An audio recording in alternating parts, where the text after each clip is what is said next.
Good morning, अस्सलाम वालेकुम। सबसे आगे मैं आपको कहेंगे खुश आमदीद। मेरे साथ है मोहम्मद शुएब, मेरे साथ है सबीन फारूक। और प्रोग्राम का आगाज हम करेंगे सवाल से। आज सवाल सबीन के पसंद का हो सकता है। क्या सबीन की खाने का होगा तो पसंद का होगा। खाने का क्या खाया आज आपने सुबह? आज सुबह मैंने कॉफी पी है। ओके, खाया क्या? मैं खाऊंगी अभी। नहीं, वैसे तो आपने खाया है दिमाग, लेकिन एक्चुअल में क्या खाया? अभी मैंने दिमाग ही खाया है। खाना जो है ना वो मैंने शो के बाद मैंने खाना है। क्या या मैं भी ब्रेक में I'll see, देखेंगे क्या दिल करता है। अच्छा, वैसे कभी ऐसे होता है डीप फ्राइड भी खा सकती हूँ, कुछ फ्राइड डीप फ्राइड, कुछ हेल्दी भी खा सकती हूँ। मतलब इट डिपेंड्स। कुछ अनहेल्दी भी खा सकती हैं। अनहेल्दी भी खा सकती हूँ, कभी कभी आप खा सकते हैं। अच्छा, वैसे आपने कभी दाल की कचौरी खाई है? मैंने दाल की कचौरी कभी नहीं खाई। अच्छा, कभी नहीं खाई? नहीं। कराची जाके कभी आपको मौका मिला बंस रोड जाने का या किसी और बाजार में जहाँ पर स्ट्रीट फूड बहुत ज्यादा होता है? स्ट्रीट फूड जहाँ पर बहुत ज्यादा होता है, मैंने बंद कबाब खाया हुआ है। कोई वो तो मैंने ही खिलाया था। बिरयानी खाई हुई है, बस मैंने वही चीजें खाई हुई हैं। इससे ज्यादा मतलब मैंने बहुत ज्यादा एक्सप्लोर नहीं किया हुआ कराची को। हाँ। वैसे तो कचौरी पूरे पाकिस्तान में मिलती है, लेकिन जो दाल की कचौरी कराची में मिलती है नॉर्मली कहीं और नहीं मिलती। अच्छा। वो जरा डिफरेंट होती है। चलें, आई विल ट्राई। दाल की कचौरी में टू डू लिस्ट में ऐड हो चुकी है। तो दाल की कचौरी होती है और वो जरा पतली होती है। सही हो गया। यानी वैसे तो यहाँ पे स्टफ्ड कचौरियाँ होती हैं। एक होता है चिकन वाली होती है और वो काफी हैवी, मोटी और हैवी कचौरी होती है। वो एक बंदा नहीं खा सकता। नहीं, ये डिफरेंट, जरा पतली होती है। बंदा खा सकते, बंदी नहीं खा सकती। नहीं, आप जैसी बंदी तो वो भी खा सकती है, लेकिन बहरहाल वो दाल की कचौरी कभी गुरूर नहीं किया। अच्छा, वैसे जिन लोगों ने टाइम गुजारा हो ना कराची में, स्पेशली अगर बचपन आपने गुजारा हो या आप बहुत घूमे फिरे हो और आप फूडी हो और बहुत अरसे बाद फिर आपको कराची जाने का इत्तेफाक हो, या आप बहुत अरसे कराची से दूर रहे हो और कराची के खाने आपको सता रहे हो, तो kachori is one of those things जिसको आप याद कर सकते हैं। अच्छा, अब ये जैसे याद किया चीफ जस्टिस ऑफ पाकिस्तान की बात की जाए, जस्टिस काजी फायज ईसा साहब ने, वो कहते हैं कराची में खाने बहुत अच्छे मिलते थे। बल्कि उन्होंने बचपन का जिक्र भी किया। अच्छा। उन्होंने कहा कि जब मैं कराची आया हूँ तो बड़ी मुझे यादें ताज़ा हो रही हैं कि जिस वक्त वो वकालत करते थे उस वक्त कचौरी 1 रुपए की मिलती थी। कहते हैं अब ये नहीं पता कचौरी कितने की हो गई है, लेकिन वो कहते हैं जब दावत मिली कराची आने की तो शर्त रखी थी कचौरी खिलाएंगे तो शिरकत करूंगा। ये भी ठीक है। अच्छा, वैसे अब कितने की होगी? 1 रुपए। वो तो ज़ाहिर है 1 रुपए की बहुत वैल्यू थी। खैर वो तो एक अलग, आप डिप्रेशन में चले जाते हैं जब इस हवाले से आप सोचने लग जाते हैं कि वाकई हम स्कूल 1-1, 2-2 रुपए लेकर जाते थे और कभी मतलब 1 रुपया लेकर जाते थे वैसे। और अगर कभी कोई ज़्यादा कुछ खाने को दिल कर रहा होता था या पेरेंट्स की तरफ से कुछ एक्स्ट्रा मिलने की, तो हमें तो यार 2 रुपये हम लेकर जा रहे हैं। सो ऑब्वियसली वो वाला एक दौर, वो तो आप डिप्रेशन में चले जाते हैं। लेकिन आप कचौरी कितने की होगी दाल की कचौरी? अच्छा, मुझे एग्जैक्ट नहीं याद, लेकिन आई थिंक 20-30 रुपए की शायद। 20-30 रुपए की। 1 रुपए से 20-30 रुपए का सफर पाकिस्तान का। तो हर चीज ऐसे ही है। अपने बचपन में समोसा रुपए का मिलता था, अब जरा जाए ना समोसा लेने। 1 रुपए का खा के दिखाएं। 15 रुपए का, 15 से 20 रुपए का समोसा। 20-25 का भी नहीं मिलता। क्या हो गया? 30 से कम समोसा नहीं मिलता अब। ये वो लोग हैं जो सिर्फ कहते हैं मैंने समोसा खाना है, इनको क्या पता समोसा कितने का होता है। मेरे इर्द गिर्द इतने अच्छे लोग हैं। मैं अपनी टीम की बात करूं, मैं अपने घर की बात करूं कि मैं जब कहती हूँ कि अच्छा मुझे ये चीज खानी है तो मुझे वो चीज ला कर दे देते हैं। सो वो कुछ लोग ब्लेस्ड होते हैं ना। अच्छा, ठीक है, मैं मान लेता हूं। अच्छे भाई होते हैं। बेशक ऐसे है, बेशक ऐसे। तो आज आपने क्या खाना है? आपने कहा मैं आज मैंने कचौरी नहीं खानी, आज मैं समोसा खा लूंगी। अनहेल्दी की बात। आज सबीन हमारे 80 रुपए लगवाएगी क्योंकि 2 तो खाएगी। डन। आगे बढ़ते हैं जनाब और बात करते हैं मौसम की। आज मौसम रहेगा कैसा? क्योंकि ज़ाहिर है मैं ये समझता हूँ कि मौसम डिफाइन करता है मैं क्या खाऊंगा। सबीन के केस में ऐसा नहीं है। वो उनका पेट बताएगा कि उन्होंने क्या खाना है। बताएं मुझे कि मौसम कैसा रहेगा। अभी बताते हैं, अभी डिसाइड करते हैं क्या आपको आज समोसे खाने या आपको आज समोसे नहीं खाने। कौन सा इलाका जो है वो आज यहाँ पर मौसम कैसा रहेगा? सबसे पहले इस्लामाबाद की बात करते हैं। कम से कम 19 ज़्यादा 27 डिग्री सेंटीग्रेड है। लाहौर में कम से कम 24 ज़्यादा 31 डिग्री सेंटीग्रेड है। कराची में कम से कम 26 ज़्यादा 30 डिग्री सेंटीग्रेड है। 35 डिग्री सेंटीग्रेड है। और इसके अलावा 33 डिग्री सेंटीग्रेड है जी कराची में। 35 और 33 जो है उनमें बड़ा फ़र्क आ जाता है बाज़ औक़ात।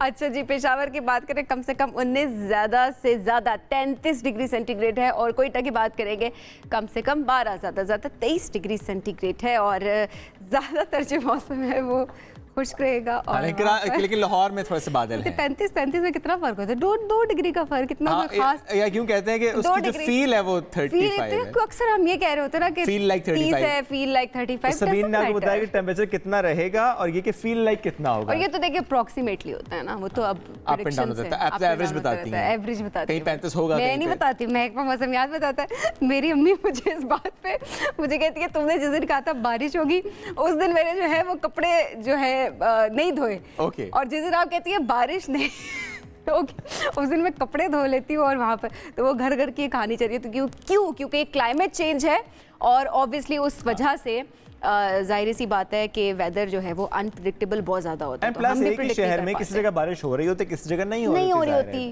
एक शहर के अंदर कुछ इलाकों में बारिश हो रही होती है और कुछ इलाकों में बारिश नहीं हो रही होती है। चलें, अब मुल्क भर में बारिशों की जब हम बात करें सबीन, तो एक नया जो सिलसिला है जिसकी पेशगोई की गई है उसकी बात कर लेते हैं। क्वेटा, गवादर, नौशकी समेत जो बलूचिस्तान के कई इलाके हैं वहाँ पर बादल बरसेंगे और इसीलिए वहाँ पर नदी नालों में तुग़यानी का खतरा है। पेशावर, एबटाबाद, चित्राल, स्वात समेत केपी में भी 29 अप्रैल तक बारिशों की पेशगोई की गई है। मरी, आज बारिश का यहाँ पर इम्कान है। अच्छा, पंजाब में अगर मैं सदर्न पार्ट में जाऊँ तो मुल्तान और बहावलपुर समेत जो जनूबी पंजाब है, चंद इलाके ऐसे जहाँ पर आज बादल बरसेंगे। रावलपिंडी और इस्लामाबाद कल से यहाँ पर बारिशों की पेशगोई है। कपड़े धोने हैं जिसने सुखाने आज कर लें, और हमें नहीं पता कि आपके इलाके में होगी या नहीं होगी। ठीक है, और दूसरी बात बता दिया कि आपके शहर में होगी। हाँ, वो ज़रा कहीं पे होगी, कहीं पे नहीं होगी। लाहौर, फैसलाबाद, सरगोदा बारिशों का इम्कान यहाँ पर भी है। ठीक है। अच्छा, आज और कल सिंध में ज़ाहिर बारिशें होंगी और आज़ाद कश्मीर और गिलगित बल्तिस्तान में भी ये एक्सपेक्ट किया जा रहा है कि वहाँ पर बारिश होगी। पहाड़, यहाँ पर बर्फबारी का इम्कान है, यानी एक बार फिर पहाड़ी इलाकों में थोड़ी थोड़ी ठंड बढ़ेगी। 27 से 29 अप्रैल के दौरान जो बलाई केपी है, मरी है, गलियात है, कश्मीर, गिलगित बल्तिस्तान है, यहाँ पर लैंड स्लाइडिंग का खतरा है। तो इसीलिए ट्रैवल योर प्लान अकॉर्डिंगली, बहुत चेक करके जाएं। अगर मौसम ख़राब है तो प्लीज़ ट्रैवल ना करें, जहाँ पर हैं वहीं पर महफूज मकाम पे आप स्टे करें।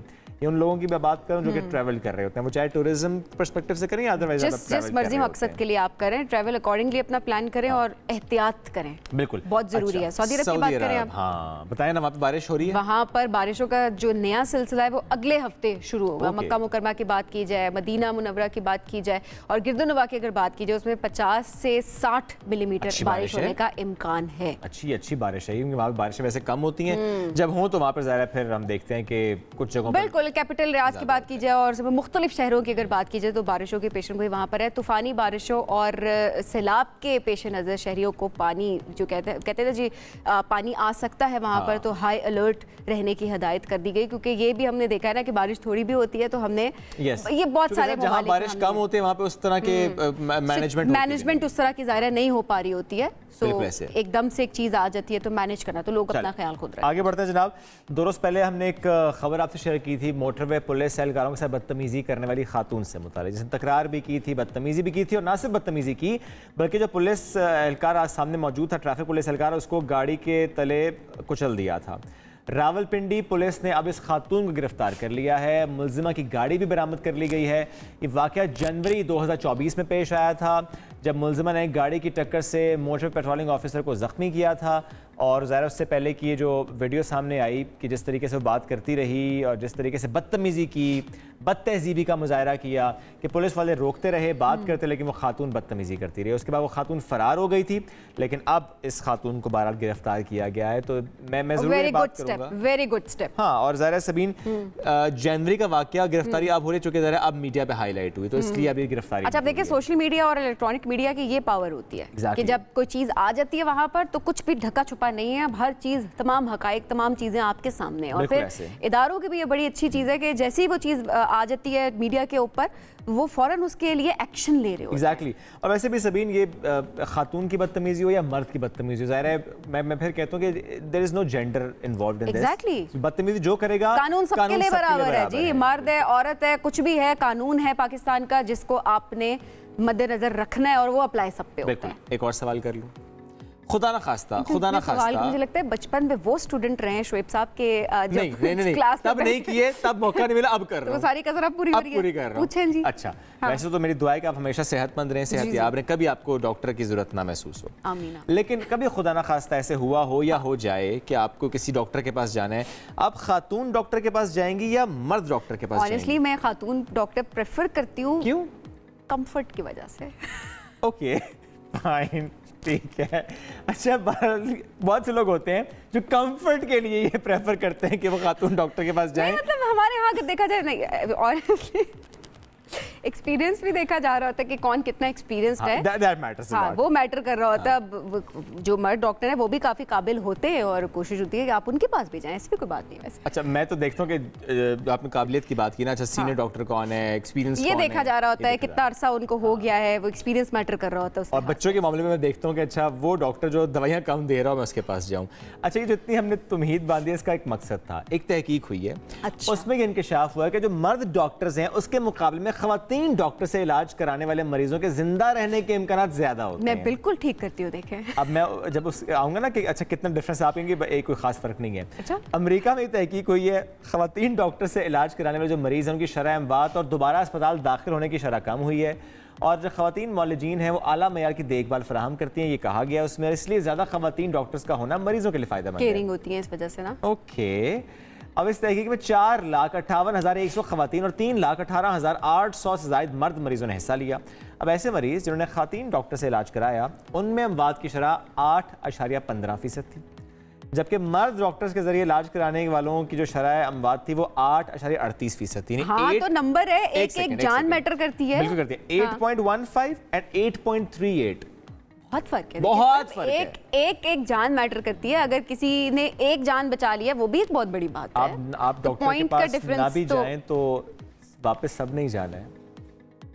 अच्छा, डिस्कशन कहीं और जा रही है। फाइन। अच्छा जी, यही बात है कि अच्छा अब ये वजह क्या होती है जो मैं इससे पहले केयरिंग और उसकी बात कर रही थी, क्योंकि माहिरीन का ये कहना है कि खवातीन डॉक्टर्स जो हैं वो अपने मरीजों से बात करने, उनके रिकॉर्ड्स देखने और इलाज करने में ज्यादा वक्त लगाती हैं। स्लो नहीं होती हैं, वो ज्यादा डिग आउट करने की कोशिश करती हैं, वो ज्यादा इन्वेस्टिगेट करती हैं और वो ज्यादा टाइम लेती हैं कि वो अच्छे तरीके से उसकी बीमारी को सुन लें और उसके बाद, क्योंकि अक्सर वो मेरे ख्याल मर्दों को मतलब रफ एंड टफ ठीक हो जाएगा वो बोले, तो खवातीन ही होते ज़्यादा कंसर्न होती है तो वो ज़्यादा टाइम लगाती हैं, तो ज़्यादा अच्छे से डायग्नोज कर पाती हैं और ज़ाहिर है फिर इलाज भी अच्छे से हो जाता है। डॉक्टर सर कहते हैं कि भाई ठीक हो ऐसे नहीं कहती है, मुझे तो काबिलियत दोनों की काबिलियत दोनों की बराबर होती है। चलें आगे बढ़ते हैं। ये ज़ाहिर है ये अमेरिका की तहकीक थी, पाकिस्तान में हो सकता है मामला बिल्कुल बरअक्स हो। यहाँ पे वैसे खवातीन डॉक्टर्स कम है, चूंकि हम देखते हैं कि वो डॉक्टर बनने के बाद प्रैक्टिस भी बहुत कम कर रही होती हैं।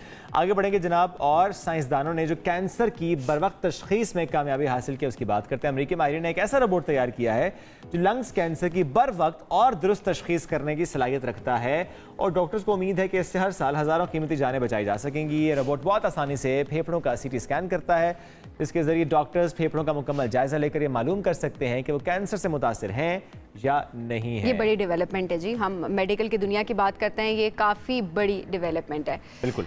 अच्छा जी, अब ऐसा होता है कि आप थोड़ी देर में कैसे स्माइल देंगे? ऐसे ही अच्छा, आपके चेहरे के तासुरात क्या हैं उस टाइम पे आप जब स्माइल कर रहे होते हैं?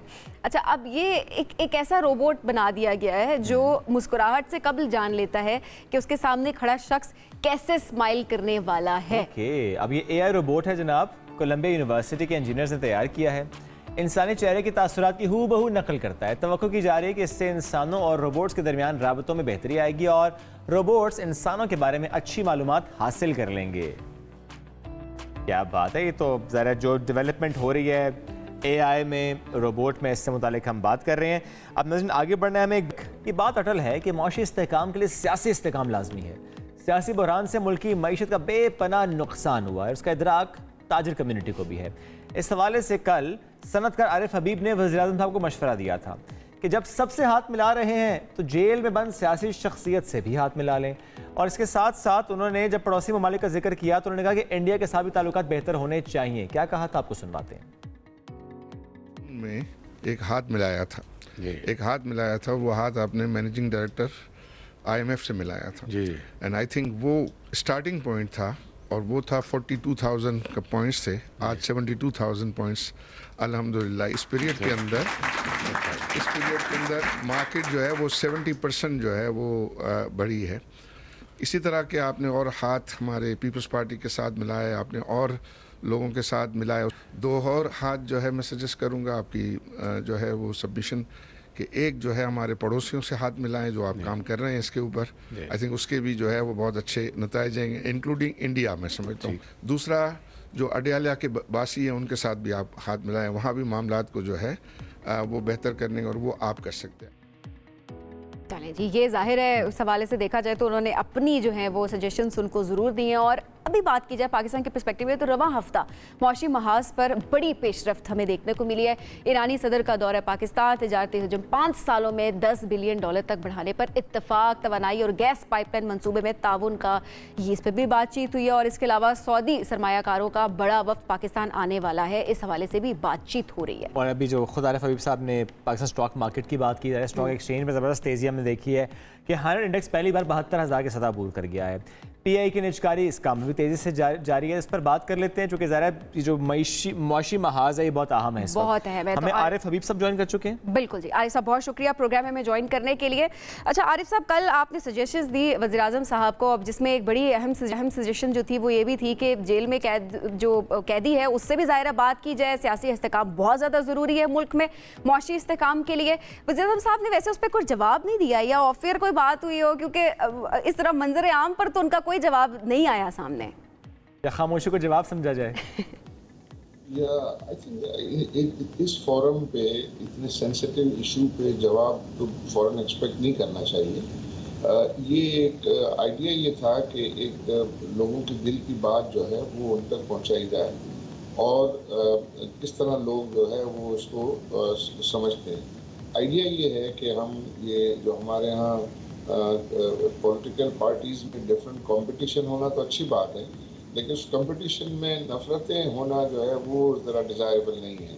तो आइडिया ये है कि आप इश्यूज़ पे डिफरेंस ऑफ ओपिनियन तो रखें, लेकिन उससे बियॉन्ड न जाएं और उसमें मुख्तलिफ, क्योंकि ये तो अच्छा नहीं है। देखें अभी सुप्रीम कोर्ट ने पिछले दिनों फैसला किया कि जुल्फ़िकार भुट्टो साहब के साथ जो भी हुआ था वो ठीक नहीं हुआ था। फिर उसके बाद ये जो 2017-18 में जो प्राइम मिनिस्टर नवाज शरीफ के साथ जो हुआ था वो भी ठीक नहीं हुआ था, और उसके बाद फिर वो बहुत सारी इन्होंने भी जेलें काटी। फिर उसके बाद जो है तो ये सिलसिला तो जो है अगर ये चलता रहा तो हमारे लिए तो हम फिर ऑलरेडी पाकिस्तान डिक्लाइन हो रहा है, डिक्लाइन में जा रहा है, वो डिक्लाइन होता रहेगा। तो इसके लिए ज़रूरी है कि पॉलिटिकल स्टेबिलिटी हो।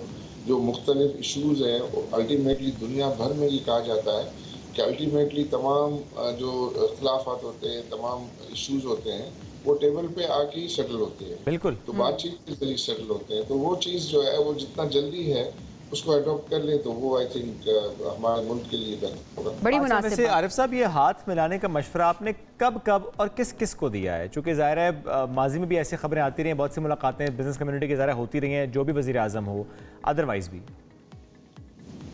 आई थिंक मैं even prime minister Imran Khan जब ये थे तो हम प्राइम मिनिस्टर हाउस में मीटिंग कर रहे थे कुछ साल पहले, तो वो दिन था जिस दिन हम मीटिंग कर रहे थे कि वो जो है वो बख्तावर बीवी का जो है वो शादी थी उस दिन, और उस दिन वो बिलावल भुट्टो साहब जो है उस वक्त उनको कोरोना हुआ था, और उन्हीं दिनों में शहबाज शरीफ साहब की वालदा का इंतकाल हुआ था। तो मैंने उनको, हालांकि प्राइम मिनिस्टर हाउस में थे, सारे और मिनिस्टर्स भी बैठे थे और हमारे पाकिस्तान बिजनेस काउंसिल के कुछ मेम्बरान भी थे, तो उस वक्त मैंने कहा था कि आज का दिन बहुत अच्छा मौका है, आप फ़ोन उठाएं और जो है वो जरदारी साहब को जो है वो आप मुबारकबाद दें उनकी बेटी की शादी का। आप उनको बिलावल साहब को फ़ोन करके उनकी सेहत का पूछें, और शहबाज शरीफ साहब की जो है वो वालदा के इंतकाल पर उनसे अफसोस करें। तो उसका उनका मैंने ट्वीट किया है, बट मैंने कहा कॉल करने के ज़्यादा अच्छे जो है वो इम्प्रेशन। यानी आरिफ हबीब साहब ना हाथ मिलाना वो चाहते थे, ना हाथ मिलाना शायद ये चाहते हैं। आई थिंक मुझे नहीं पता कि चाहते या नहीं चाहते हैं, ये कुछ ऐसा माहौल पैदा होता है, क्योंकि ये सब मुहिब वतन है। मैं तो समझता हूँ कि जितने भी पॉलिटिकल लीडर्स हैं वो सब मुहिब वतन हैं, सब अच्छा काम करना चाहते हैं, बट समहाउ कुछ तो लोगों को ये दिल की बात करनी होगी कि हम ये जो है कन्फ्रंटेशन जो है वो उतना हम नहीं समझते कि हमारे लिए ठीक है। लेकिन एक इसमें आपने जो हाथ मिलाने के जिक्र में इंडिया का भी नाम लिया, तो पाकिस्तान ने तो क्लियर कहा हुआ है कि जब तक कश्मीर वाला मामला हल नहीं होता, जब तक कोर इशू हल नहीं होता, तब तक पाकिस्तान इंडिया से मुज़ाकरात नहीं कर सकता। तो आपके कहने का क्या मकसद ये है कि साइड बाय साइड दोनों चीज़ें चलें, उस मामले के होते हुए भी हम बहरहाल मुज़ाकरात करें, बहरहाल ट्रेड करें? जी आई थिंक ये तो जिस तरह चाइना इंडिया के दरमियान जो है वो इश्यूज हैं, बट वो मामला उनके चल रहे हैं। तो आई थिंक इसका जो भी रास्ता निकालना है, ये तो हमारे लीडरान का जो है वो काम है, क्योंकि जब उनको हम इस मनसब पे आवाम ने बिठाया है तो वो बिल्कुल सही है। आरिफ साहब बिल्कुल सही है, रियासती लेवल के डिसीजन से और ज़ाहिर है उस हिसाब से पाकिस्तान के हक में जो बेहतर है उस तरह के डिसीजंस भी लिए जाते हैं। अच्छा आरिफ साहब, रवां हफ्ते की बात करते हैं, ईरानी सदर ने पाकिस्तान का 3 रोज़ा दौरा भी किया। अच्छा, इस दौरान जो है वो 8 मुआहिदों पर दस्तखत भी हुए, दोनों ममालिक का तिजारत को 5 साल में $10 बिलियन तक बढ़ाने पर इत्तफाक भी हुआ। इस पेशरफ्त को ताजिर कम्युनिटी किस तरह से देखती है? आई थिंक इसको बड़ा पॉजिटिव देखती है, और सबसे जो अहम बात है, जो ईरानी सदर का जो बॉडी लैंग्वेज था, मुझे तो वो बहुत पॉजिटिव लगा, और वो बहुत ही ज़्यादा मुझे जो है वो खुश नज़र आ रहे थे। तो ये एक बहुत बड़ी अचीवमेंट है मेरी नज़र में। और फिर इसके अंदर ज़ाहिर हमारी तिजारत को बढ़ाना है, उसके अंदर ये USA की जो है वो सेंक्शंस के मसले हैं, उसको जो है वो हल करना है, उनके साथ इंगेजमेंट जो है वो करनी है। तो ये तो बहुत अच्छा कदम। उसी को मैंने मेंशन भी किया कि आपने जो है वो अपने पड़ोसियों से ताल्लुकात बेहतर करने की इब्तिदा की हुई है, और ये इसमें चाहिए कि तमाम पड़ोसियों के साथ जो है हमारे ताल्लुकात जो है वो बेहतर, और जो मसले हैं वो मसले हल करने के, क्योंकि मुझे तो शौकत अजीज़ साहब बता रहे थे कुछ ज़माने में, मुशर्रफ के ज़माने में हमारी एक अंडरस्टैंडिंग हो गई थी इंडिया के साथ इन मामला के अंदर कि वो कैसे इन मामले को हम हल करेंगे, लेकिन साथ वो चीज़ जो है वो मटेरियलाइज नहीं हो सकी उस वक्त। तो वो आई थिंक ये जो ईरान के साथ है मामला, ये आई थिंक बहुत अच्छी पेशरफ्त है और इसको सराहना चाहिए। और ये शायद वक्त की ज़रूरत भी है कि चाहे सैंक्शंस वाला मामला है, लेकिन ज़ाहिर हमें अपने मफादात को बराबर प्रोटेक्ट करना है। इस खत्ते को सबसे पहले देखना, रीजनल इंटीग्रेशन की ज़ाहिर बात है, चूँकि सैंक्शंस का ज़ाहिर हवाला दिया जाता है और ज़ाहिर अमेरिका की तरफ से भी ऐसी कुछ बात की गई है, वरना ये तो बड़ा आसान है, अगर पाकिस्तान और ईरान के दरमियान मुआहदे हो जाएँ और इवन सिर्फ हम तेल ही वहाँ से ले लें तो हमें बहुत सस्ता तेल मिल जाएगा, पाकिस्तान में तो चीज़ें बेहतर हो जाएंगी। बिल्कुल सही कह रहे हैं। लेकिन गैस पाइपलाइन मंसूबा सर डिस्कस हुआ, प्लान हुआ, उनकी साइड से कंप्लीट हुआ, हमारी साइड से तो आगे बढ़ा ही नहीं मामला।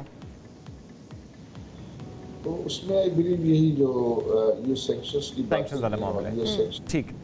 अब ऐसे में ठीक है, जो है सही हो गया, बिल्कुल। अच्छा आरिफ साहब, ऐसे में आप जाहिर है गुज़िश्ता हफ्ते की बात की जाए तो सऊदी वज़ीर ख़ारजा ने भी पाकिस्तान का दौरा किया है, और वज़ीर आज़म साहब ने ज़ाहिर आप लोगों से जब मुखातिब हुए तब भी उन्होंने कहा कि सऊदी सरमायाकार जो हैं वो पाकिस्तान, उनका वफ़द जो है वो पाकिस्तान तशरीफ़ ला रहा है। अब ऐसे में इस पोटेंशियल को आप किस तरह देखते हैं, क्योंकि वज़ीर आज़म साहब ने तो आप लोगों को दावत दी कि आप भी उनके साथ बैठे, नहारी पाए, और वो सारी बातें भी ज़ाहिर उन्होंने साथ साथ ज़रूर की है। तो अब ऐसे में बिजनेस कम्युनिटी किस तरह से पोटेंशियल देख रही है कि सऊदी सरमायाकार जो पाकिस्तान आ रहे हैं, किस तरह से उनके साथ बिजनेस को बेहतर किया जा सकता है? लेकिन ये ऑलरेडी उसकी इब्तिदा जो है वो हो चुकी है, और केयरटेकर जो हमारे कॉमर्स मिनिस्टर थे, उन्होंने एक डेलीगेशन जो है वो बिजनेसमैन का ले गए थे, जिसमें तमाम बड़े बिजनेस मैन थे। उसमें उनके जो है कॉमर्स मिनिस्टर, उनके फाइनेंस मिनिस्टर, उनके इन्वेस्टमेंट मिनिस्टर्स, उनके साथ उन्होंने इंगेजमेंट की, और जो है उसमें उनके इंटरेस्ट को इनवाइट किया। तो वहाँ उनका एक अच्छा रिस्पॉन्स था। और अब फिर खुद प्राइम मिनिस्टर जो है उन्होंने विज़िट किया, और जो है मोहम्मद बिन सलमान के साथ उनकी बहुत अच्छी मीटिंग्स रही, और उसके फॉलोअप में फिर सऊदी डेलीगेशन यहाँ आया उनके फॉरेन मिनिस्टर की सरबराही में, और अब दोबारा प्राइम मिनिस्टर जो है अगले कुछ रोज़ में जो है वो सऊदी अरब का दौरा कर रहे हैं, और उसके बाद कह रहे हैं कि एक बड़ा delegation business to business engagement के लिए पाकिस्तान आएगा। और वहाँ जो नज़र आ रहा है कि वो एक इन्वेस्टमेंट मिनिमम, और पहला टारगेट उनका $5 बिलियन का है, फिर अल्टीमेटली $25 बिलियन की बातें कर रहे हैं। मुझे लगता है कि ये प्रोडक्ट में उनकी इन्वेस्टमेंट बिल्कुल मैच्योर है, तो वो इन्वेस्टमेंट जो है वो आई थिंक $2 बिलियन जो है वो एक्सपेक्ट करनी चाहिए। और दूसरी जगहों पे बड़ी अपॉर्चुनिटीज़ हैं। मैं समझता हूँ कि उससे काफ़ी पाकिस्तान को जो है फ़ायदा होगा, और उनकी फ्रेंडशिप भी जो है वो प्रमोट होगी। और PIA की निजकारी आपको लगता है कि इस बार वाकई हो जाएगी? चूँकि बातें पहले भी बहुत दफ़ा हैं, लेकिन ये दुरुस्त बात है कि इस बार प्रोसेस बहुत तेज़ी से आगे बढ़ा है, हो जाएगी, चीज़ें बेहतरी की तरफ जाती नज़र आती हैं प्राइवेटाइजेशन को लेते हुए नज़र आ रही है, और इसके अलावा कोई ऑप्शन नहीं है। और इसका जो पहला कदम उठाया हुकूमत ने और जिसकी वो स्ट्रक्चर करके जिस तरीके से उन्होंने इस ट्रांजैक्शन को जो है वो बनाया है, वो ट्रांजैक्शन जो है वो बहुत ही लॉजिकल नज़र आता है। और उस पर मैं समझता हूँ कि खातिर का इंटरेस्ट आएगा और ये जो है वो प्राइवेटाइजेशन की ट्रांजैक्शन होती हुई नज़र आती है। ठीक, करंट अकाउंट सरप्लस हुआ, नॉर्मली डेफिसिट पे ही होता है, ये कितना पॉजिटिव है? फिर स्टॉक मार्केट का 72,000 पे पहुंचना, ये कितना पॉजिटिव और कितना डिफाइन करता है हमारी मार्केट को? और फिर जो इन्फ्लेशन इस वक्त ज़रा बुलंद तरीन सतह पर है, लेकिन एक्सपेक्ट किया जा रहा है कि अगले साल चीज़ें बेहतर होंगी, 12-13% कम हो जाएगी। वाकई इतना ही पॉजिटिव रहना चाहिए हमें चीज़ों को देखते हुए? आप माशाल्लाह, आप तो इकोनॉमिस्ट हैं, आपके सवाल जो है वो बहुत ही पर्टिनेंट जो है सवाल हैं। बिल्कुल ये करंट अकाउंट सरप्लस जो है वो मार्च में बहुत जल्दी और इस साल के अंदर जो है तीसरा महीना था कि जिसमें करंट अकाउंट सरप्लस रहा। और आपको इल्म है कि जो पाकिस्तान का फॉरेन करेंसी डेट है $80 बिलियन का जो सॉवरेन डेट है वो पिछले 10 साल के करंट अकाउंट डेफिसिट के बराबर है। उसका मतलब ये है कि सारा कर्जा पिछले 10 साल के करंट अकाउंट डेफिसिट की वजह से जनरेट हुआ है। और इसमें अगर इतनी ज़्यादा जो है वो पॉजिटिव प्रोग्रेस है, डेवलपमेंट है, तो वो बहुत खुशी की बात है। और इसी वजह से हमारा रुपया भी जो है वो स्टेबल है। और जितने भी इस पीरियड के अंदर जो डिफ़िकल्ट पीरियड आया था उसमें स्टेट बैंक ने बहुत अच्छे तरीके से चीज़ों को जो है मैनेज, बहुत सारी जो ओवरड्राफ्ट्स है उनको वो रिलीज़ भी कर रहे हैं। तो वो उस चीज़ों में भी जो है वो और उसी की वजह से ये सेंटिमेंट बेहतर हुआ है। और हमारे स्टॉक मार्केट में हम देख रहे हैं वैल्यूएशन जो है वो हो रहे हैं और इंडेक्स जो है वो बढ़ा है। तो इसमें जो है वो इसका मतलब ये कि सरमायाकारों की दिलचस्पी जो है वो अब बढ़ रही है। और इसकी एक और वजह भी है कि अब इन्फ्लेशन चूँकि नीचे आ रहा है, इन्फ्लेशन आपने देखा कि जो है वो पिछले महीने का जो आया था मार्च का वो 20.5 था, एक वक्त में वो 50% हो गया था, अब 20.5 आ गया। और जब अप्रैल के नंबर आएंगे तो उम्मीद है कि 17.5 होगा। ठीक है। और उम्मीद है कि 29 तारीख की जो मॉनेटरी पॉलिसी है उसमें जो है वो इंटरेस्ट रेट की कमी की भी ज़ाहिर है पॉजिटिव रहने की इस वक्त बहुत ज़रूरत है। जो हो रहा है वो सही डायरेक्शन में हो रहा है और चीज़ों में तब आवाम को भी ज़ाहिर पॉजिटिव ये एक बड़ी उम्मीद आपने दिलाई है कि चीज़ें जो है वो बेहतरी की तरफ जा रही हैं। आरिफ साहब बहुत शुक्रिया प्रोग्राम में ज्वाइन कर। नाज़रीन हम बढ़ेंगे एक ब्रेक की जानिब, स्टे विद अस। जी अब ज़रा बात करते हैं तालीम के मैदान की। वज़ीर आला पंजाब मरियम नवाज़ की सरबराही में सूबाई हुकूमत तालीमी निज़ाम में इस्लाहात लाने के लिए काफ़ी संजीदा नज़र आ रही है और उन्होंने कई इजलासों की अगर बात की जाए तो उसमें खुसूसी हिदायत भी जारी कर दी हैं। अब ऐसे में वज़ीर तालीम पंजाब राना सिकंदर हयात ने भी ऐलान किया है कि हुकूमत तालीमी एमरजेंसी नाफिज करके काम करेगी और सूबे में तालीमी निज़ाम में बेहतरी लाएगी। उन्होंने स्कूल्स में फ़नी तालीम, जदीद IT और टेक्नोलॉजी कोर्सेज शुरू करने के लिए मनसूबाबंदी का भी फैसला कर दिया है। और जबकि निसाब तालीम के नफाज, स्कूल्स की अपग्रेडेशन और मजीद उस्ताज़ा की भर्तियों के हवाले से भी खबरें सामने आ रही है। तो इसी वाले से बात करते हैं। इस वक्त हमें ज्वाइन किया है राना सिकंदर हयात साहब। राना साहब बहुत शुक्रिया प्रोवाइड करने के लिए। राना साहब ये जो रिफॉर्म्स की बात अभी हो रही है, तालीमी एमरजेंसी नाफिज करने की बात हो रही है, ये ऐलानात की हद तक है हमेशा की तरह या फिर स्ट्रैटेजी भी इस बार नाफिज होगी? जी इसमें बिल्कुल ये सिर्फ कागज़ों की हद तक नहीं है। जैसा कि आपने देखा कि हमने आते ही बूटी माफिया के खिलाफ बड़ा सुबह क्रैकडाउन किया और उसके रिजल्ट्स आपने विद इन 20 डेज ही देखे कि अब इंटरमीडिएट के एग्ज़ाम्स हो रहे हैं और कदरे 80% उसे कर्ब कर दिया गया। बट उसका हल सिर्फ कैमरे नहीं है, हम उसके लिए फेशियल रिकग्निशन लेके आ रहे हैं, आर्टिफिशियल इंटेलिजेंस बेस्ड सॉफ्टवेयर्स, ताकि कोई भी किसी की जगह एग्जाम में ना बैठ सके। 1.25 करोड़ बच्चों में से हमने 15 से 20 लाख फेक एनरोलमेंट पकड़ी है और उसे हमने आइडेंटिफाई किया है, इनकॉपरेट करा रहे हैं। Out of school children again is a very big mission. 1 crore के करीब बच्चा पंजाब में अभी भी स्कूलों से बाहर है। हमारा टारगेट है हर साल 10 लाख बच्चे and you will be very happy and amazed to know कि अल्हम्दुलिल्लाह इस साल के टारगेट में हम करीबन 7.5 लाख बच्चों को ऑलरेडी इनरोल कर चुके हैं आउट ऑफ 1 मिलियन। सो 5 साल और राना साहब चूंकि ज़ाहिर है ये जो तालीम है ये रियासत की जिम्मेदारी होती है। अब ऐसे में क्या ये भी प्लान आप लोग कर रहे हैं कि इतने ज़्यादा सरकारी स्कूल्स हों और इतने अच्छे स्कूल्स हों कि वालिदैन को महंगे स्कूल्स की तरफ ना जाना पड़े? चूँकि ज़ाहिर है एक सैलरी क्लास की जब मैं बात करूँ आधी तनख्वाह तो उसकी बच्चों की स्कूल की फीस में जाती है। सर आपने सबसे अच्छा पॉइंट अब रेज किया। देखें नंबर 1 तो ये मिसकंसेप्शन क्लियर करनी है कि स्कूल काम में 48,000 स्कूल हैं, उनमें से कई स्कूल 100 की तादाद में ऐसे हैं जो 0 टीचर पे चल रहे हैं। तो जब टीचर ही नहीं होगा बच्चे कहाँ से आएंगे। इसी तरह जब स्कूल्स मर्ज किए गए, मतलब लेट्स से एक गांव में 4 स्कूल थे, एक चला दिया गया, जो बाकी 3 खाली पड़े हैं उनकी तरफ कभी सोचा ही नहीं गया। और बजा का आपने इतनी तंगी है कि आप जैसे जर्नलिस्ट जिनकी टैक्सेस पहले कटते हैं और फिर वो अपने बच्चों की तनख्वाहें दें और वो मर्जी की दें और फिर स्कूल बैग्स भी उन्हीं से लें। बट इसमें मेरा एक ही वर्जन है कि सरकारी स्कूल्स जो है वो यहाँ हैं और प्राइवेट स्कूल्स यहाँ हैं। तो जब सरकारी स्कूल्स यहाँ पे आएंगे, इन प्राइवेट स्कूल्स खुद ही फीसें भी कम करेंगे। उनका एक ही मॉडल है, बच्चे से पैसे लो और बात तो आपने बड़ी मुनासिब की है कि जो प्राइवेट स्कूल्स है वो यहाँ पर, सरकारी स्कूल्स यहाँ पर, अब ज़रा इतनी हुकूमतें रिपीट हुई हैं, उसके बावजूद हम सरकारी स्कूलों को यहाँ पर ऊपर क्यों नहीं ले जा पा रहे? मैं आपके प्रोग्राम के तवस्सुत से ये कह रहा हूँ, after 1 year I will come on this very program and I will ask you कि कितना डिफरेंस पड़ा है। और ये डिफरेंस पड़ रहा है। देखिए, इसमें हम प्राइवेट सेक्टर को भी लेके आ रहे हैं क्योंकि इनपुट उनकी बहुत ज़्यादा ज़रूरी है। और असातिज़ा खाली गवर्नमेंट सेक्टर के असातिज़ा नहीं होते, असातिज़ा पूरे पाकिस्तान में प्राइवेट सेक्टर की भी होते हैं, बट उनके बाय लॉज इम्प्लीमेंट नहीं हो रहे। जिस तरह के प्राइवेट स्कूल्स में लॉ है कि 10% बच्चे फ्री ऑफ कॉस्ट पढ़ेंगे, बट वो नहीं पढ़ रहे। तो पहले से जो बने हुए लॉज हैं उन्हें इंप्लीमेंट कराना है, अपना स्टैंडर्ड ऑफ एजुकेशन रेज करना है, टीचर्स ट्रेनिंग, टीचर्स की क्वालिटी को रेज करना है, प्रेजेंस इंश्योर करनी है।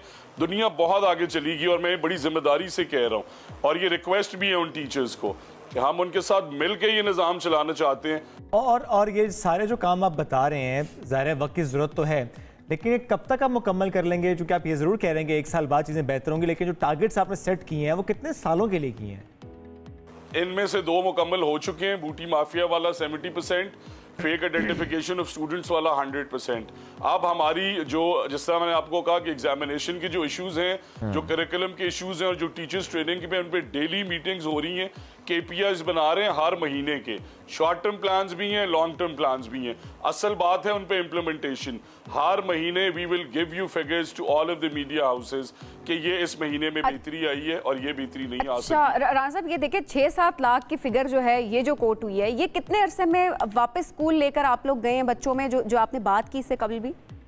सर, ये हमने ये 6 से 7 लाख की जो फिगर आपको कोट की है 1 महीने की एक्सरसाइज में। अच्छा। और ये खाली फिगर नहीं है, हमने नादरा को इंटीग्रेट किया 1 महीने में, हमने नादरा को इंटीग्रेट किया। I would like to invite you guys कि आप आके वो देखें। हमने सोशल मीडिया पे एक्सरसाइजेस की हैं, हमने अपने स्कूल्स को सेंसिटाइज किया है, एक अच्छा मैसेज गया है आवाम के अंदर कि अच्छी काबिल चीफ मिनिस्टर। यानी ये तो सादी सी बात है कि अगर आप करना चाहें तो आप कर तो सकते हैं। अगर आप 1 महीने में 6-7 lakh out of school children वापस स्कूल चले गए हैं तो फिर तो वाकई आप कर पाएंगे आगे चलकर भी ये काम।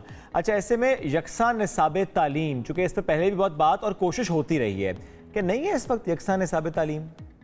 देखिए, 3 डिपार्टमेंट्स हैं हमारे, एक जो एग्जाम बनाता है, एक जो टीचर्स को ट्रेन करता है और एक जो निसाब बना रहा है। उन तीनों की साल भर मीटिंग नहीं होती। तो आप सोचें कि जो करिकुलम और सिलेबस बना रहा है उसने कभी टीचर से पूछा ही नहीं कि क्या आप पढ़ा सकते हैं, क्या आप में इतनी काबिलियत है, कैसे आपको ट्रेन करना है। और इन दोनों का एक मसला, जो एग्जाम बना रहा है वो इनसे यही नहीं पूछ रहा कि आप बच्चे को रटा सिस्टम पे पढ़ा रहे हैं। एग्जाम आपने असेसमेंट का दे दिया, एग्जाम आपने दे दिया MCQs का। तो if a kid can not identify, अगर आप मिस्टर चिप्स को मिस्टर फ्राइज लिख दें और उसे नहीं पता कि फ्राइज का मतलब क्या है, तो वो चिप्स ही लिखेगा ना। बिल्कुल। तो आप बच्चे को रट्टा सिस्टम पे पढ़ा रहे हैं, एग्जाम असेसमेंट का दे रहे हैं, because they are not integrated. For the first time हम इन्हें इंटीग्रेट करके और एक ऐसा डिपार्टमेंट बनाने जा रहे हैं जिसमें ये तीनों रोज बैठे, स्टूडेंट सेंटर्ड अप्रोच हो, बात बच्चे की तालीम की हो रही है और फंड्स कम नहीं है। हमें एजुकेशन बजट बढ़ाने की जरूरत नहीं है। ऑलरेडी अगर आप 500 अरब रुपए स्पेंड कर रहे हैं और आप ये बड़ी मुनासिब बात आपने की है कि फंड्स की कमी नहीं है, वरना जब भी हुकूमतों से बात की जा रही होती है ये बात होती है हमारे पास तो फंड्स नहीं, हम कैसे इंप्लीमेंट करें। लेकिन अगर आप काम करना चाह रहे हो तो लिमिटेड वसाइल में भी आप अच्छा काम कर सकते हैं। बहुत शुक्रिया सर प्रोग्राम में हमें ज्वाइन करने के लिए। आगे बढ़ते हैं जी। एक खबर हमारे पास है, वो है cricket legend Shahid Afridi, squash legend Jahangir Khan से मुतालिक एक साथ एक कोर्ट में उतरे और क्या जबरदस्त खेला। क्या क्रिकेट खेली या स्क्वॉश खेली? क्रिकेट नहीं खेली। ये सोशल मीडिया पे खासी एक वायरल वीडियो है कि किस दोनों कोर्ट में गए। हाँ। पैडल टेनिस उन्होंने जो है वो खेला है। ये देखिए वो खेल रहे हैं टेनिस। और ऐसे में अगर देखा जाए तो शाहिद अफरीदी साहब जो है वो जहांगीर खान के खेल से वो काफ़ी ज़्यादा इम्प्रेस हुए और उनकी तारीफ भी करते रहे थ्रू आउट। बिल्कुल ऐसा ही है। अच्छा देखिए, 2 इसी तरह लेजेंड्स इस तरह से किसी और मैदान में या शायद अफरीदी साहब का शायद शौक आई डोंट नो था या नहीं, लेकिन बल खेल अच्छा रहे हैं। खेल अच्छा रहे थे वाकई में, लेकिन वाकई बड़े एक ऐसे लेजेंड्स जब होते हैं, एक दूसरे को अप्रिशिएट कर रहे होते हैं, इस तरह की वीडियोस जब सामने आती है बड़ा अच्छा लग रहा होता है, एक पॉजिटिविटी नजर आ रही बिल्कुल होती है। ऐसे। चलिए नाज़रीन आगे बढ़ेंगे ब्रेक की तरफ, ब्रेक से वापस आते हैं, साथ रहिए। पाकिस्तान में आबादी की शरह बहुत तेजी के साथ बढ़ रही है और नाकाफी सहूलियात की वजह से ये इजाफा खतरे की घंटियां बजाता हुआ नजर आ रहा है। मुल्क में आबादी में इजाफे की शरह इस वक्त 2.5% है, जो कि एक खतरनाक सूरत हाल का बाइस बन रही है, चूँकि रोजगार के मौके तेजी से कम हो रहे हैं और आवाम के लिए बुनियादी सहूलियात का हुसूल मुश्किल होता जा रहा है। अगर हम आबादी की बात करें, ज़ाहिर है आबादी के लिहाज से पंजाब एक बड़ा सूबा है और पंजाब में आबादी की जो शरह है वो बहुत ज़्यादा है और कहा यह जाता है कि साल 2050 तक सूबे की आबादी दुगनी हो जाएगी। ओहो, यानी कि 253 मिलियन तक अब अभी देखें कि इतनी ज्यादा आबादी है और 2050 में वो डबल हो जाएगी। अब ऐसे में ज़ाहिर है ये बहुत अहम है इस पर बात करना कि क्या फैमिली प्लानिंग हो रही है या नहीं हो रही है, क्योंकि हर साल 5000 से जायद खवातीन ज़िचकी की वजह से जानों से हाथ धो बैठती हैं, जबकि हर 1000 में से 73 बच्चे ऐसे होते हैं जो अपनी फर्स्ट बर्थडे नहीं मना पाते, इस दुनिया से चले जाते हैं।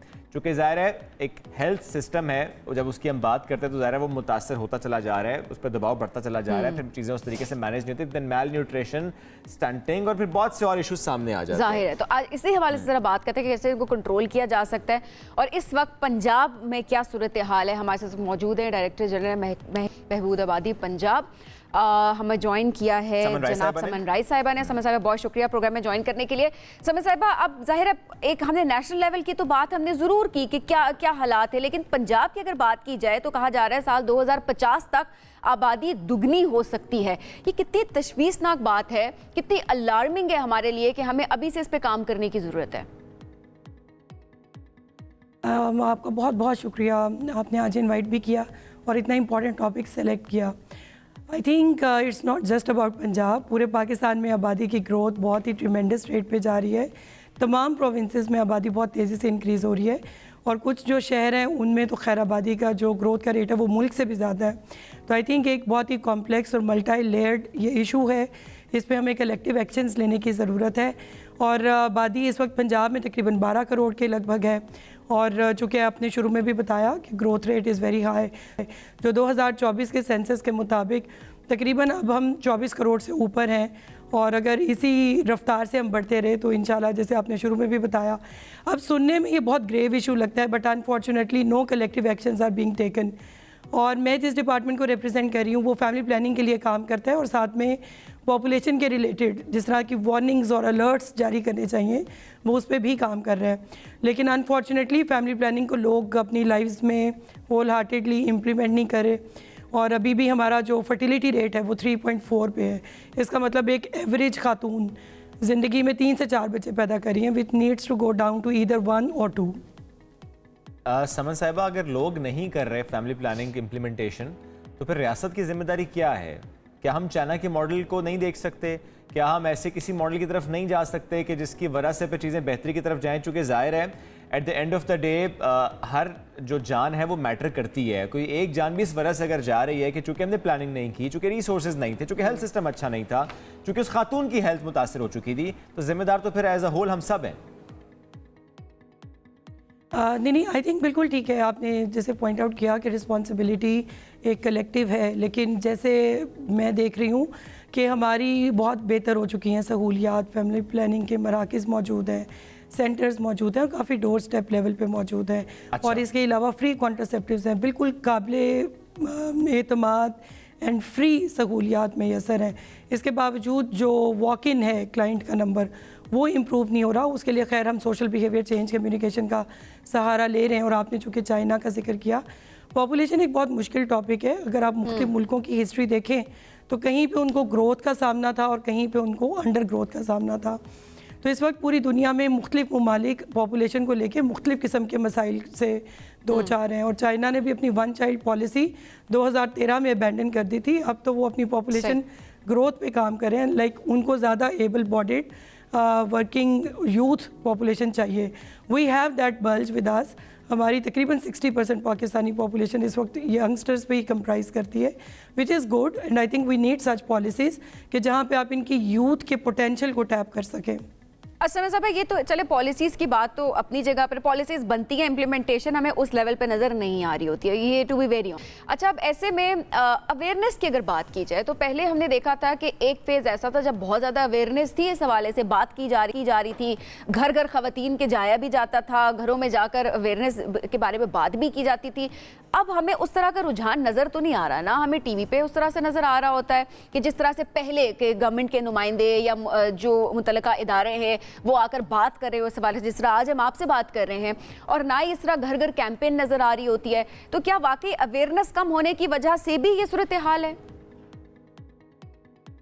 आई थिंक जो फैमिली प्लानिंग की अवेयरनेस को देखा जाए अगर, तो पहले तो एक पीटीवी होता था, खैर अब तो पाकिस्तान में मीडिया का लैंडस्केप इतना इवॉल्व हो गया है। सो राउंड द क्लॉक कैंपेन चल रही हैं, रेडियो, टीवी, प्रिंट और सोशल डिजिटल मीडिया का सहारा लिया जा रहा है। लेकिन आप ये देखिएगा कि आबादी कितनी तेज़ी से बढ़ी है और इलिटरेसी का क्या आलम है। तो बहुत ज़्यादा जो लोगों के कानों में भी जा रहा है वो अपनी प्रैक्टिकल लाइफ में इम्प्लीमेंट नहीं करे। अब बहुत सारे हमारे क्लाइंट्स हैं जिनको कॉन्टीन्यूसली गाइडेंस दी जा रही है, but still they won't stop. तो अनइंटेंडेड प्रेगनेंसीज इतनी ज़्यादा हैं, उनके ऊपर भी गाइडेंस दी जा रही है। एक वॉलंट्री ये बॉन्डिंग है between the couples and the government. हमारी सहूलियात राउंड द क्लॉक मैसर हैं और अब तो खैर बहुत इम्प्रूवमेंट आई है। अभी तो जो MMR और इसमें बहुत ज़्यादा इम्प्रूवमेंट आई है, लेकिन आई थिंक स्टिल आबादी इतनी तेज़ी से ग्रो करी है कि चैलेंजेस डे बाय डे ज़्यादा ग्रेव होते जा रहे हैं। अगर चीज़ें इतनी बेहतर हैं, प्लानिंग भी हो रही हैं, इम्प्लीमेंटेशंस भी हो रही हैं, स्ट्रैटेजी भी बन रही है, फिर पॉपुलेशन क्यों बढ़ रही है? देखिए, जिस तरह मैं अभी आपके प्रोग्राम में बैठ के बात कर रही हूँ, चूँकि हर फैमिली और कपल अपनी डिसीजन लाइफ का खुद लेता है, तो चूँकि ये एक इस्लामी मुल्क है, इसमें बहुत सारा कोएर्शन से तो कंट्रोल नहीं किया जा सकता। पॉपुलेशन की मैनेजमेंट ज़रूर की जा सकती है। So we really need to pick it up कि जहाँ पे वॉलंट्री और इंडिविजुअल लाइव्स की डिसीजन मेकिंग है, वहाँ पे we can empower people through better awareness. अरे समझ साहब, इसमें अगर ऐसा हो जाए, ये मैं सिर्फ एक तजवीज़ दे रहा हूँ, आप ज़रूर बताएगा क्या ये काबिले अमल है या नहीं, कि जिस तरह हम अक्सर प्राइवेट सेक्टर में देखते हैं कि पहले होता था कि अगर आप एक्सपेक्ट कर रहे हैं तो जो भी डिलीवरी की कॉस्ट आएगी वो ज़रा आपकी इंश्योरेंस पे कवर होती थी। फिर आहिस्ता आहिस्ता इदारों ने ये किया कि अगर आपका तीसरा बच्चा होगा तो वो फिर इदारा ज़िम्मेदार नहीं है, फिर आप उसका खर्च खुद उठाएंगे, फिर आपकी जो प्रेगनेंसी की कॉस्ट है आप खुद बेयर करेंगे। आई थिंक ये बड़ा अच्छा स्टेप लिया गया ताकि लोगों को ज़रा समझाया जा सके कि जो एक और बच्चा पैदा आप करें, इस पर एक जो कॉस्ट आएगी वो आपने खुद बेयर करनी है। एट द सेम टाइम हमने अपने बचपन में क्या देखा स्कूल में या इवन अभी भी, अच्छा अगर एक स्कूल में आपके ही 2-3 बच्चे पढ़ रहे हैं तो जी दूसरा तीसरा बच्चा उसकी फ़ीस कम हो जाती है। आपको नहीं लगता कि ये हमें बढ़ानी चाहिए कि अगर आपने ये सोचकर अपने बच्चे ज़्यादा पैदा किए हैं कि आप करना चाहते हैं तो ठीक है, कॉस्ट बेयर करें फिर आप, चूँकि आपकी वजह से पूरे मुल्क पे एक प्रेशर बिल्ट होता है। जब ज़रा पॉपुलेशन बढ़ती है तो उसकी एक कंट्रीब्यूट होता है उसका एक माशरे में हर तरह से, वो चाहे पॉजिटिव चाहे नेगेटिव है, क्योंकि ज़रा जब पॉपुलेशन बढ़ती है मसाइल भी बढ़ते हैं। अब ऐसे में आपको नहीं लगता कि उसकी कॉस्ट बढ़ानी चाहिए हर जगह पर? आई थिंक जो ये इंसेंटिव्स और पेनल्टीज़ और मुख्तलिफ़ किस्म की कॉस्ट, ये पूरी दुनिया में गवर्नमेंट्स ट्राई ज़रूर करती हैं और इनके रिजल्ट्स भी निकलते हैं। अच्छा। लेकिन दो it seems N underrated idea कि लोग खुद से रेगुलेट करें अपनी लाइफ्स को। अभी भी जो हमारा नैरेटिव है predominantly that is a debate between the resources और जो आपकी फैमिली का साइज़ है। और पूरी दुनिया में चूँकि आप स्मॉल फैमिली नॉर्म्स पे बहुत ज़्यादा गवर्नमेंट्स अपना स्पेंड भी कर रही हैं अपने रिसोर्सेज, वो लोगों को इनेबल करते हैं कि आप अपनी लाइफ्स को रेगुलेट करें और शुरू से प्लान करें और go for a smaller family size, जितने आप खुद अफोर्ड कर सकते हैं। एंड क्वालिटी और लाइफस्टाइल की डिबेट आई थिंक वो एक चलती रहेगी, लेकिन हम लोग ट्राई करते रहते हैं टाइम एंड अगेन। बट आप ये देखें कि जब आपको सारी सहूलियात फ्री मुहैया हैं तो फिर भी अगर लोग अवेल नहीं कर रहे तो वो बहुत ही बदकिस्मती की बात है। एग्जैक्टली, बड़ी अनफॉर्चुनेट सिचुएशन ये हो जाएगी और यहाँ पर इंडिविजुअल लेवल पे रिस्पॉन्सिबिलिटी बहुत ज़्यादा मैटर करती है। हुकूमती इदारे तो जो कर रहे हैं वो कर रहे हैं, ज़ाहिर है उनको भी ज़्यादा एक्सपेडाइट कर देने चाहिए सारी पॉलिसीज़ की implementation, but at the same time लोगों के ऊपर डिपेंड करता है कि आपका माइंडसेट किस तरह से चेंज होने की ज़रूरत है। समझ साहब बहुत शुक्रिया प्रोग्राम में हमें ज्वाइन करने। नाज़रीन, हम बढ़ेंगे एक ब्रेक की जानिब, स्टे विद अस। कुछ लोग ऐसे होते हैं कि जिनके बारे में आप कंफ्यूज रहते हैं कि एक्चुअल में करते क्या हैं। यानी वो इतने डिफरेंट डोमेन्स में इतना अच्छा काम कर रहे होते हैं कि आप भी कंफ्यूज रहते हैं कि अच्छा इनकी असल जो जिंदगी है उसमें इनका गोल क्या है, असल शनाख्त क्या है। वैसे प्रोफेशन के हवाले से अगर बात की जाए, अब जो आज की हमारी मेहमान है उनको हम ये कह दें कि वो एक एक्ट्रेस हैं या फिर वो एक लॉयर हैं या ब्लॉगर हैं या ये ब्लॉगर हैं, इन्फ्लुएंसर हैं, ये कौन है? मॉडल है, क्या है? क्योंकि जाहिर है उन्होंने हर डोमेन में वो काम करती चली जा रही हैं। जैसे कहते हैं मल्टी टैलेंटेड लोग होते हैं। आज की दुनिया में यही लोग कामयाब भी हैं वैसे। मल्टीटास्किंग, मल्टी टैलेंटेड, या ये कह लें कि जो आप करना चाहते हैं आप करते हैं। ये नहीं सोचते कि अच्छा चूंकि मैं लॉयर हूँ तो अच्छा नहीं मैं एक्टिंग नहीं कर सकती, या चूंकि मैं लॉयर हूँ अच्छा नहीं मैं ऐसा कोई सार्कास्टिक कंटेंट अब ना करूं। वकालत इटसेल्फ एक बड़ा ही सीरियस किस्म का पेशा, और अक्सर जब आप शोबिज में आ जाते हैं और कुछ ऐसे अगर कॉमेडी के रोल कर रहे हैं तो लोग अक्सर क्लाइंट्स हिचकिचा रहे होते हैं कि अच्छा पता नहीं ये मेरा केस लड़ सकेगी कि नहीं लड़ सकेगी। एग्जैक्टली तो आज ऐसी ही शख्सियत साथ मौजूद हैं। कुछ ड्रामों के क्लिप्स आपको दिखा भी देते हैं जिनका हम जिक्र करें। एक तो सुपर हिट फिल्म है पीछे तो देखो, फिर हम टीवी के कुछ ड्रामे प्यारी मोना, दागे दिल, उन्होंने एक्टिंग की, और इसके साथ जो आपने बात की एज लॉयर, मॉडल, इन्फ्लुएंसर, इस तरह वो काम करती चली जा रही हैं। सारा अली खान, लेकिन सुजैन जहान खान इनका असल नाम है, सारा इनका निक नेम है। साथ मुझे अस्सलाम वालेकुम, कैसी हैं आप? बिल्कुल ठीक, थैंक यू सो मच। इतना इंटरेस्टिंग मेरा इंट्रोडक्शन था कि मुझे खुद भी नहीं पता था कि मेरी इतनी ज़्यादा पर्सनैलिटीज़। नहीं, वो मैंने आपके इंस्टाग्राम पे देखा ना कि अच्छा इतनी मल्टी डोमेन में आपने काम किया, माशाल्लाह। डाइवर्स है माशाल्लाह। क्या ज़्यादा एंजॉय कर रही हैं? टू बी ऑनेस्ट मैं वकालत को ज़्यादा इंजॉय कर रही हूँ। अच्छा, वकालत ऐसा है वैसे जिसको एंजॉय किया जाए? बिल्कुल बिल्कुल, मुझे ऐसा लगता है कि जब आपको अपॉर्चुनिटी मिल रही हो और कुछ ऐसे केसेस आपको करने को मिल रहे हो जिसमें आए दिन आपको एक इज्जत भी मिल रही है, आपको सीखने को भी मिल रहा है, तो मैं ज़्यादा इंजॉय वकालत। आप एडवोकेट हाई कोर्ट हैं तो ज़्यादा आप हाई कोर्ट ही जाती हैं? जी, हाई कोर्ट के सब मोस्टली। कोई ऐसा केस जो कि थोड़ा हाई प्रोफाइल है, ऐसा कोई केस जो आप बताना चाहें कि अच्छा उस केस में आपने रिप्रेजेंट किया? बिल्कुल जी, इस वक्त जो इमरान खान साहब का केस है। आप किस तरफ से? जी बिल्कुल, इमरान खान साहब की तरफ से। अच्छा, तो अभी कल भी उन्हीं का केस था, उसी की प्रोसीडिंग्स हुई जो कि अल-कादरी यूनिवर्सिटी का केस था। अब देखें, अल्लाह खैर करे, इंशाल्लाह जल्द खान साहब की बेल हो जाएगी उसमें। ज़ाहिर है वो अदालती मामला था, उस पे देखते हैं। वो आपका क्लाइंट है, वजह वो कोई भी हो सकता है, वो अब हाई प्रोफाइल भी है और वैसे भी ज़ाहिर है बहुत है। अच्छा, ऐसे में होता है, सारा कहूँ सुजैन, ऐसा होता है कि अक्सर जब आपको आपके ड्रामास देख रहे हो लोग, जैसे मैंने शुरू में भी बात की कि लोग बातों का सीरियस नहीं ले, क्योंकि वकालत को एक आपको पर्सनैलिटी बनानी पड़ती है और उसके बाद लोग आप पे ट्रस्ट कर रहे होते हैं। तो कभी ऐसा होता है कि क्लाइंट का ट्रस्ट ना आप पे आ रहा हो क्योंकि वो कह रहे हो ये तो एक्ट्रेस है, अब ये एक्ट्रेस है कि ये वकील है? अच्छा, ये जो क्लाइंट की ट्रस्ट की बात है ना, ये एक बड़ा जेन्युइन इशू है, क्योंकि जब फीमेल्स होती हैं, फीमेल लड़कियां इस फील्ड में होती हैं, तो लोगों को, मेरे मुताबिक, दैट्स माय पर्सनल ओपिनियन, कि लोग एक लड़की को एज अ लॉयर किसी क्रिमिनल केस में रखते हुए सोचते हैं। अच्छा। हाँ, फैमिली केसेस लड़कियां बहुत अच्छी करती हैं, जैसे खुला हो गया, डाइवोर्स हो गया, but when it comes to something which is criminal thing या कोई बेल का मैटर है तो लोग यूजुअली चाहते हैं। आप ज़्यादा क्रिमिनल लॉ की तरफ हैं? यस, मेरा क्रिमिनल लॉ है, और एक ये रीज़न हो गया। दूसरा ये कि अगर इसका मैं कंपैरिजन निकालूं तो यंग लड़कियों को वैसे ही थोड़ा सा ना टाइम लगता है, बिकॉज वकालत एक ऐसा प्रोफेशन है जो टाइम टेकिंग है। जितना आपका एक्सपीरियंस होगा, जितने आपके बाल सफ़ेद होंगे, तब तक आप एक स्टेज आती है जब आप एक मशहूर वकील बनते हैं, जिस पे एतबार होता है कि चूंकि इसने बहुत केसेस लड़े हैं। एग्जैक्टली, वो एक एक्सपीरियंस होता है, वो एक तजर्बा होता है। तो वो मेरी उम्र में अभी ऐसा कहना मेरे लिए तो यही बहुत बड़ी बात है कि अपने ऑफिस की वजह से मुझे खान साहब का केस करने को मिला, या इसके अलावा जो फैमिली केसेस मैंने किए हैं, वो आप कह सकते हैं कि फैमिली केसेस भी आपने किए हैं? बिल्कुल, खुला हो गया, डाइवोर्स, ये सब मैंने किया। अच्छा, मैंने एक पॉडकास्ट भी देखा, लव मैरिज और अरेंज मैरिज से मुताल्लिक था। आपने जो कि बहुत से केसेस भी हैंडल किए हैं, क्या वाकई ये मसला है कि आजकल पसंद की शादियां भी एक ऐसे मोड़ पर ख़त्म हो रही हैं कि जिस पर हम ज़रा कहते हैं कि कितना पसंदीदा अमल है वो? बिल्कुल, अभी जो मेरी रीसेंट पॉडकास्ट थी वो यही थी कि जो ज़्यादातर केसेस आ रहे हैं वो वही हैं जो लव मैरिजेस है। अच्छा। और मुझे लगता है कि that's a war of ego. वो ईगो में उस वक्त गुस्से में या शादी तो कर ली, लेकिन जब एक दूसरे के साथ रह के देखा, एक दूसरे की नेचर को समझा, तो फिर उनको लगा कि we are two different person. And secondly, अभी माशाल्लाह एक अच्छी बात है कि लड़कियों को अपने राइट्स पता है। तो जब लड़कियों को अपने राइट्स पता है, वो अपने राइट्स को यूटिलाइज़ करते हैं, because everyone is earning nowadays. So when a girl is earning, और अगर उसके ऊपर कोई कुछ अपनी चीज़ें इम्पोज करना चाह रहा है और वो इम्पोज ऐसे तरीके से कर रहा है जो लड़की को नहीं पसंद आ रहा, देखिए, औरत से आप प्यार से बात मनवा सकते हैं, पर जब आप उसको हुक्म देते हैं तो वो उस चीज़ को शायद नहीं एक अच्छे तरीके से डील कर पाती।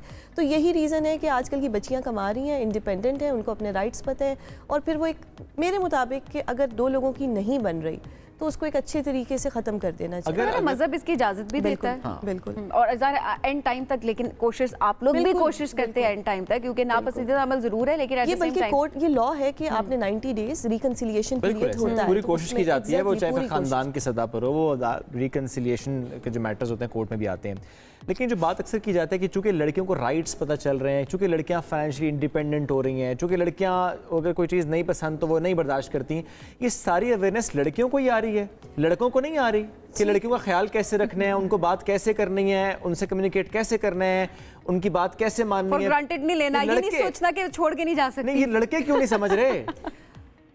बट आई पर्सनली बिलीव कि इतनी महंगाई होगी और इतना फैमिली प्रेशर, इतना लोड है कि वो एक लड़का भी पिस जाता है। वो बीवी को खुश रखे, वो माँ को खुश रखे, वो सोसाइटी में अपना एक स्टेटस बना के रखे, सब कुछ जो है इकोनॉमी की वजह से अफेक्ट हुआ है। Okay. और मर्द के ऊपर भी उतना ही प्रेशर आया है। अभी भी पाकिस्तान में एक मर्द 10 लोगों का खर्चा उठाता है। यानी इन केसेस में आपने देखा कि एक फाइनेंशियल बर्डन एक मर्द पे तो था, उसकी वजह से मसाइल थे। बिल्कुल थे, बिल्कुल, क्योंकि उसको अपनी माँ की एक्सपेक्टेशंस पे भी पूरा उतरना है, उसको अपने बहन भाइयों का ख्याल भी रखना है, उसको अपनी बीवी को भी देखना है। फिर अभी के जो यंगस्टर्स हैं वो अपने बड़ों की बात नहीं मानते। हमारी लाइफ में अगर आप देखें तो हम लोग अपने डिसीजंस खुद ले रहे हैं, हम बड़ों को नहीं सुन रहे। ये भी कहीं ना कहीं एक प्रॉब्लम आ रहा है कि हम लोग अपने ही मर्जी के मालिक। तो हम ये कहते हैं ना, हमें प्राइवेसी चाहिए और ये बड़ी ज़रूरी है, कपल का आपस का मामला है और बड़ों की मुदाखलत। अब ऐसे बाज़ों का जो मुदाखलत होती है वो भी बड़ी गलत तरफ चली जाती है। कैटेगरीज, एक जो अपर क्लास है वो किसी और तरीके से इसको डील करते हैं, मिडिल क्लास और तरीके से डील करते हैं, और लोअर मिडिल क्लास और फिर जो थोड़े और गरीब लोग आते हैं उनका हर एक का डील करने का अपना स्टाइल होता है। आप इसको बड़े प्यार से भी डील कर सकते हैं, ये मेंटालिटी है सबकी। फिर अगर हम मेंटल हेल्थ की बात करें तो अनफॉर्चुनेटली पाकिस्तान में मेंटल हेल्थ पे अभी एक रुझान हुआ है, उससे पहले नहीं था। अभी भी ये नाकाफ़ी है, अभी भी नाकाफ़ी है। अगर आप खुदा न खास्ता अगर आपको कोई इशू आ रहा है और अगर आप साइकेट्रिस्ट के पास चले जाते हैं तो सबसे पहले तो आपके घर वाले ही आपको ताना मारेंगे, ये तो पागल हो गया है। और अगर आपके पास कोई ऐसी एक रिसीट आ जाती है तो कल को वो कोर्ट में आपके अगेंस्ट यूज़ हो जाती है, ये तो पागल है। सो अब मेंटल हेल्थ पे हम बात नहीं कर रहे, हमारे सोशल इश्यूज इतने ज़्यादा हैं, फाइनेंशियल इशू इतने ज़्यादा हैं, तो फिर वो जो दो लोग एक कमरे में होते हैं वो लड़ के यही करेंगे कि वो एक दूसरे से अलहदगी इख्तियार कर लें। अच्छा, ऐसे में डोमेस्टिक वायलेंस के कितने केसेस आते हैं? डोमेस्टिक वायलेंस के बहुत केसेस हैं, बिकॉज मैंने बोला ना कि टॉलरेंस लेवल जो है वो बहुत कम हो गया है। और जो ये लोअर फैमिलीज हैं, लोअर मिडिल क्लास लोग हैं, इनमें डोमेस्टिक वायलेंस बहुत है। एक पढ़ा लिखा मर्द सिर्फ औरत पे रहा है, बिल्कुल औरत पे रहा है, कहीं ना कहीं मर्द पे भी हो रहा है। ऐसे केसेस हैं? कुछ डोमिनेंट खवातीन हैं ऐसी, लेकिन वो ये नहीं है कि वो पकड़ के मारती हैं, वो कुछ ना कुछ ऐसा करती हैं कि बंदा जो है वो टॉर्चर होता रहे। वो मतलब आई एम नॉट सेइंग कि वो फिजिकल टॉर्चर है, वो मेंटल टॉर्चर भी हो सकता है। फिजिकल टॉर्चर किस तरह हो सकता है? मतलब फिजिकली दो जेंडर्स में फर्क है, हो सकता है, लड़ाइयाँ हो सकता है, लड़ाइयाँ होती हैं, वो बात अपनी जगह पे, लेकिन वही आटे में नमक के बराबर की बात है फिर। बिल्कुल। और जो मेंटल टॉर्चर है, वो मेंटल टॉर्चर तो मैं कहती हूँ कि जिसके साथ भी हो रहा है, फिजिकल भी ऑब्वियसली जिसके साथ भी हो रहा है, वो जेंडर मैटर नहीं करता, वायलेंस वायलेंस है और लॉ सबके लिए बराबर है। टॉर्चर साबित करना अदालत में ही मुश्किल काम होता है? नहीं ये बहुत आसान काम है। कैसे बहुत आसान काम है। आई विटनेस्ड केस जिसमें उसने कहा कि ये आप इसके रिस्ट देख लें, इसने तो कट्स मारे हुए हैं, ये तो नफ्सियाती मरीज़ा है, मैं अपना बच्चा कैसे इसको कस्टडी में दे दूँ। तो वो जब वो वाकई उस खातून को कोई जो भी डिप्रेशन था बचपन में, या इस पे भी आई गेस हमारे पाकिस्तानियों को अवेयरनेस देनी चाहिए कि डोंट टॉर्चर योरसेल्फ। कोई प्रॉब्लम है, गुस्सा है, उसको वो निकालने के और तरीके हैं। तो वो बड़ी आसानी से वो इस चीज़ पे बच्चा जो था कस्टडी उसने अपने पास मर्द ने कर ली, कि बिकॉज उसने ये साबित कर दिया कि ये मेंटली जो है स्टेबल नहीं है खातून। तो ये इतना मुश्किल नहीं है, बस आपका वकील अच्छा होना चाहिए। ये बड़ा ज़रूरी है, आपका वकील अच्छा होना चाहिए, और आपका वकील एक प्रोफेशनल वकील होना चाहिए, ना कि एक टिकटॉकर वकील होना चाहिए। जो अच्छा टिकटॉकर वकील कौन है? जी, टिकटॉकर वकील वो होते हैं जिनसे आप कोई भी लॉ पॉइंट पूछे तो उनको नहीं पता होता, बस उनकी टिकटॉक्स बहुत अच्छे हैं। कोई टिकटॉकर वकील? बहुत से ऐसे हैं, और मुझे उनसे बड़ी शिकायत है। आप टेंशन ना लें, मैं इसीलिए पूछना मैं नाम नहीं लेना चाहूँगी। वो समझ गई। अच्छा वकील कौन सा होता है? अच्छा वकील वो होता है जो अपने प्रोफेशन के साथ कमिटेड होता है, जो अपने प्रोफेशन के साथ फुली कमिटेड है और वो अपने केसेस को पूरा टाइम दे रहा है। उसकी लाइफ में एक पंक्चुअलिटी होती है, वो अपने आप को अप टू डेट रखता है न्यू लॉज के साथ, because every day there is new amendment in law. कोई ना कोई नई अमेंडमेंट आ रही है, नए क्राइम्स आ रहे हैं, कुछ ऐसे क्राइम्स हो रहे हैं जो पहले कभी थे ही नहीं लेकिन अब आ रहे हैं।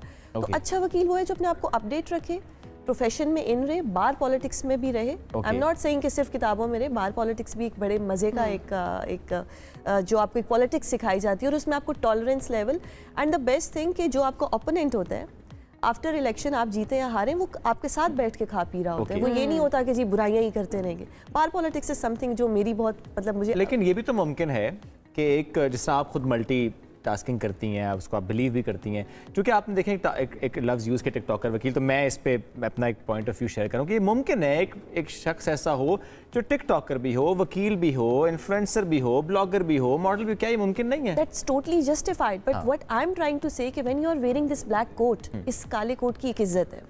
खुदारा इस कोट को पहन के आप अगर अपने नाचने वाली कोई वीडियो लगाते हैं तो that doesn't look nice. Acting ठीक है, because you know when I am on a set, मैं किसी सेट पे एक्टिंग कर रही हूँ तो उस वक्त मैं एक और पर्सनालिटी हूँ। हमें एक्सेप्ट नहीं करना चाहिए हर किस्म के आर्ट को। बिल्कुल, उस वक्त मैं एक और पर्सनालिटी हूँ, उस वक्त मैं एज एन एक्टर काम कर रही हूँ, उस वक्त मैं काले कोट की कोई ऐसी तौहीन नहीं कर रही।